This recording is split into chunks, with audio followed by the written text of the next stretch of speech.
Well, you look at yours, you're good news about him. Okay. He's done what? I ought to do 2,000. I should say 10 grand. That's about this high. I figured you guys Turn that, is that right? Huh? Turn that. Sure, go ahead. Yeah, I've got a movie camera. This little flip thing is really, and this is 2 hours of video and sound. Another shape that would be fairly easy to do, conventional turning, but it's even easier to do with the router, is stuff like this. Now if I got to turn this traditionally, well, one, I'd have to move that out a ways. Cutting this from both sides, turning it around, it's going to be invisible. You won't see that. It is flipping around here with a conventional cutter. And you will likely tear out all the bark on the back side. You know, if it's rotating this way, the cutter will compress the bark here, but it'll pull it off on the back side. But it's very simple to do this with a router. Because I can have the router on there, and I can just by hand zip, zip, zip this through the router as I move it along. Or I can put the machine very, very slow speed. And I can use a long router bit and get in here and lose absolutely none of the bark. But this can be done. And you can use die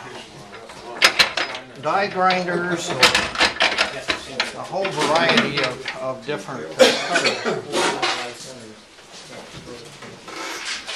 Highly figured wood, if you've turned salad bowls or any other kind of bowl on them, you know that these little curls are the straws that are going like that, and if you catch the top of the straw, it can very easily tear out.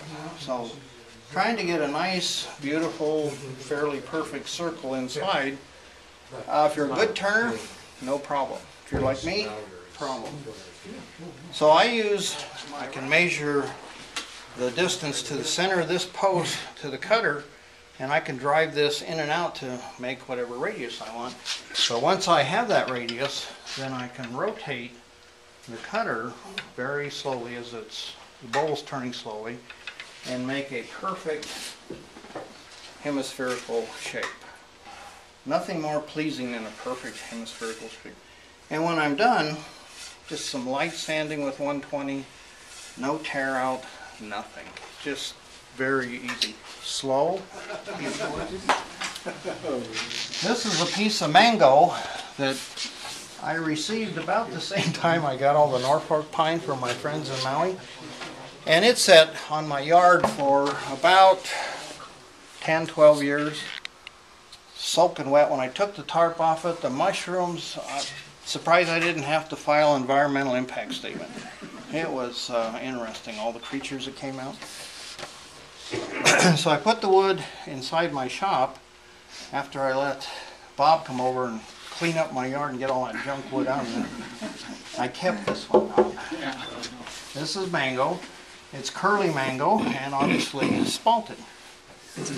Now the wood had horrible cracks in it.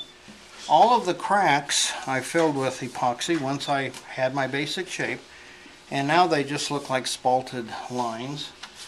This was a bark inclusion, which I filled in with little chunks of wood, and now is a design feature. But all of the defects, I mean this, like that piece in the bag, you could not have turned. It would have been impossible to turn safely without first routering shape, epoxying it, and then returning it. Ron, you colored the epoxy, right? Yeah, I just used some of the sawdust. And how wet were you when you epoxied it? Wet. Was it wet or dry? Oh, this thing was bone dry. It's been sitting around for 15 years. It was bone dry. Yeah. And it was cracked. But all those cracks are, you know, you can see them there.